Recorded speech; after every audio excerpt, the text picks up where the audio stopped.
In this video, we're going to look at the process of meiosis, which is used for sexual reproduction. Primarily, the goal is to see the diversity and how that diversity arises in sexual reproduction, as opposed to the process of mitosis, which would be used for growth, or asexual reproduction, which produces no diversity in the daughter cells. And so the goal here is to produce gametes. We will also see how the diploid cell becomes haploid cells.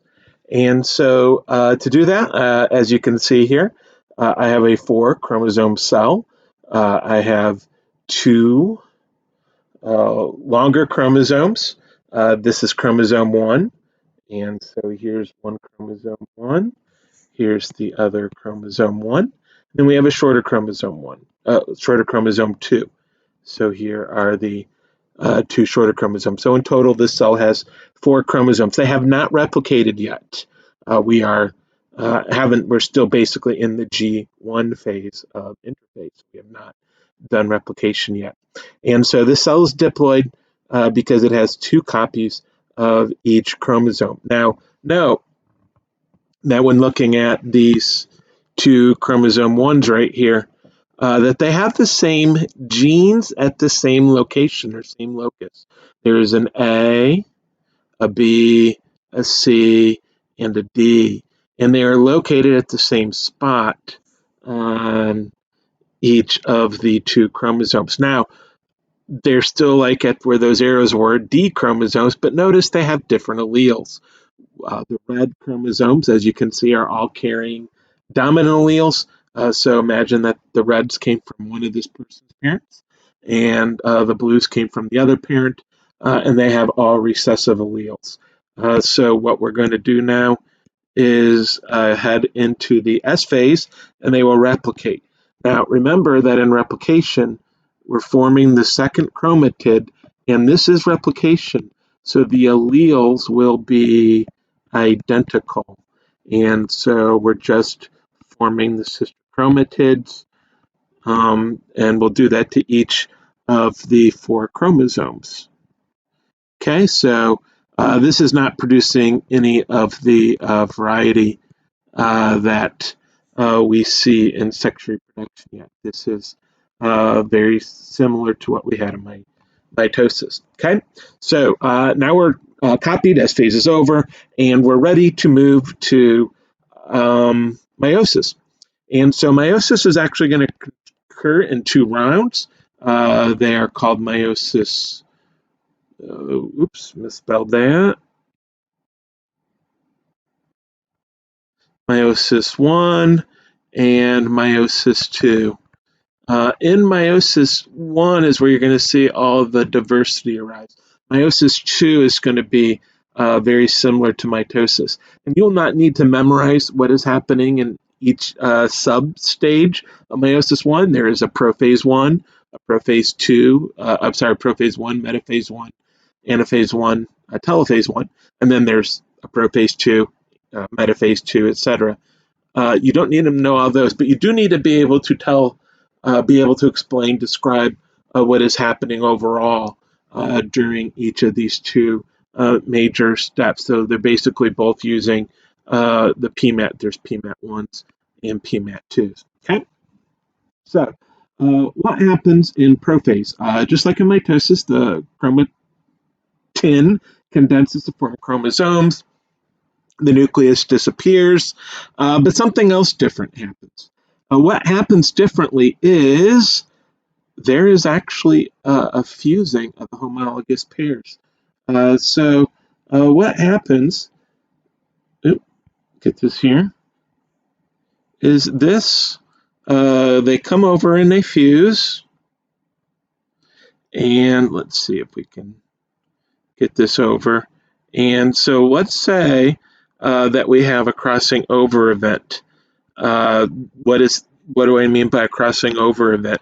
I'm going to circle in green. You're going to see that there is an overlap there. And so those 2 chromatids literally fuse, and the DNA, remember the chromosome is DNA, the DNA from each of those will switch. So the ends will switch, and there can be multiple crossing over points. You can see there's one here as well, and it's not even limited to two. There can be many all up and down. And so what happens is what this is called crossing over.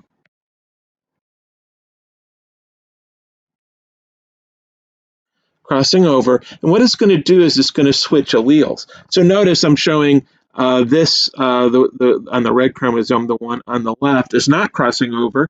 So it's still going to have all dominant alleles. And so what I'm going to do is let's ignore the one that's down below the centromere. Those aren't actually lined up correctly. They line up where they cross is they cross over at the same locus.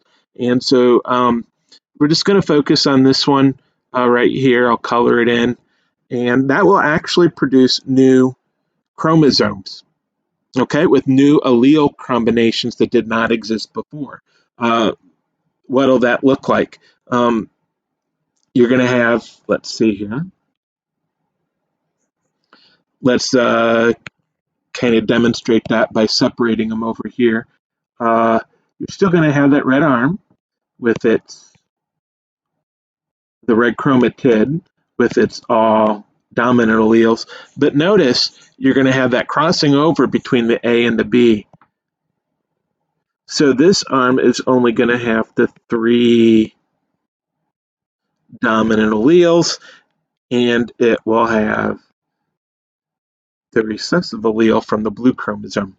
Okay, and then the other one is going to end up looking very similar, but reversed.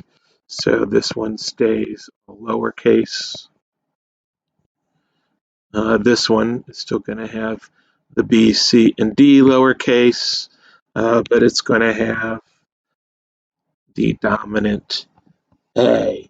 And so, yeah, so as you can see, these two alleles or these two chromatids are now different from each other. So the chromatids started through replication identical, but after crossing over, they become mixed. And so again, this is diversity because it's giving us new allele combinations, meaning if we think about this individual's kids, that kid would not inherit the same allele combination that this parent got from their parents. Okay, so there's going to be this shuffling from one generation to the next. So no chromosome ever gets passed on wholly intact from grandparent to parent to grandchild. Okay, so that is prophase one. We get crossing over, so that is a major diversity event.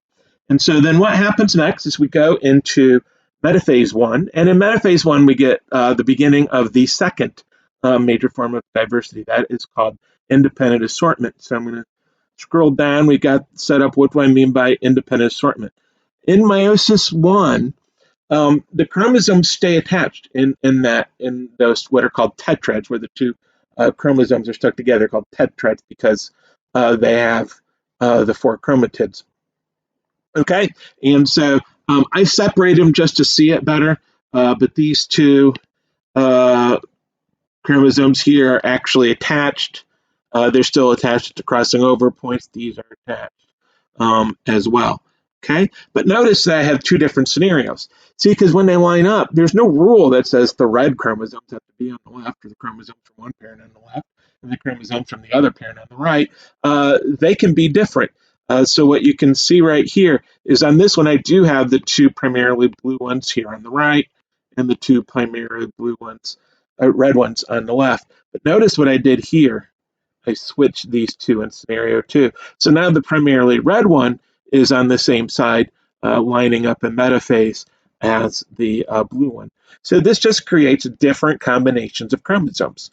So it turns out there are actually, if you've got two different chromosomes, two pairs of chromosomes, chromosome 1 and 2, there's actually four different combinations that will end up resulting from this, not just the two combinations that you might get. So this is increasing, and so every chromosome pair you get, you double the number of combinations. So it starts rising rather rapidly. How many combinations are possible? So again, so this is metaphase 1.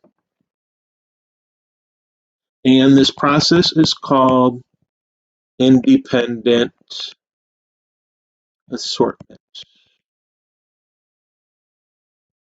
And this is the basis of the 16-box Punnett squares, which we'll explore in the later half of this unit. Okay, so that's metaphase one. So what's going to happen? There will be a separation along the dotted line, as you can see, that mid line, the metaphase plate of the cell. But what's going to separate it will be whole chromosomes. So I'm going to come down here to represent this would be anaphase one.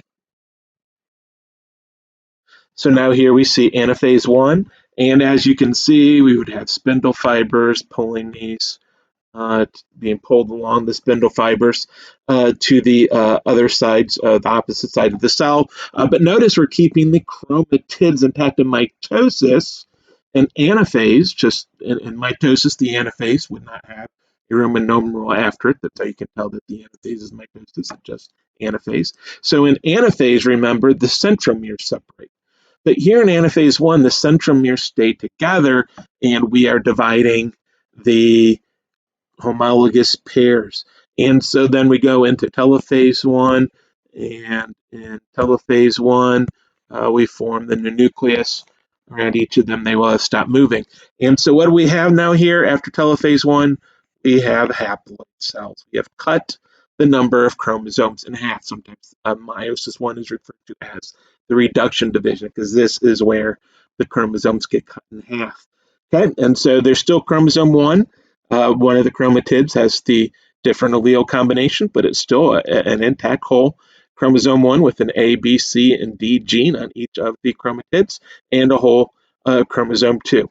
And so notice, though, that if you look up here, this is actually scenario two being split this way. So if you take a look here, that was the large red one and small blue one going to one side, and the companion with that as well. So we've completed meiosis one, but we're not done yet. Here's the issue: we did not separate the centromeres. The chromatids are still together. So these are not quite going to be gametes yet. So what's going to happen? Each of these cells. So this is going to be now meiosis two. Each of these cells will divide further. So we're going to end up with 4 cells at the end of meiosis. And so what will happen? We'll have a lining up of these chromosomes. Split down the middle. Okay, and that'll happen on the other side as well. So what we end up here, if we take the left, we'd have the whole. I don't need to show the alleles. We'd have the whole big red chromatid, and then this one would come down over here, but it would be only a part. It would just have the B, big B, and then the dominant C and D. And remember, it has this little lowercase a on it. And then you would have the intact small one, which we didn't represent, crossing over on. Okay, so notice that these two here are actually different from each other because of crossing over. And so there is diversity. And notice these two will be different, not just because the two on the right will be different, not just because of the crossing over, but because the independent assortment will give us a different allele combination here. I'd have the large blue one that was intact. It didn't get crossing over. And on the left side, we'd have the one that was partial. And so we'll give it here. And then they each had a small red number 2. So again, you'll see that this is meiosis 2, and you will see that because of all the diversity, those two events that happen in meiosis 1, that we have 4 different cells that are ready to become gametes. They will need to do some differentiation. If this is in a male, each of the 4 cells will develop into sperm cells.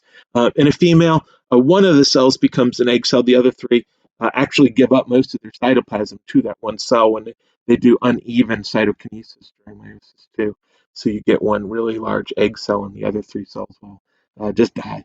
And so that is meiosis and how we get the diversity.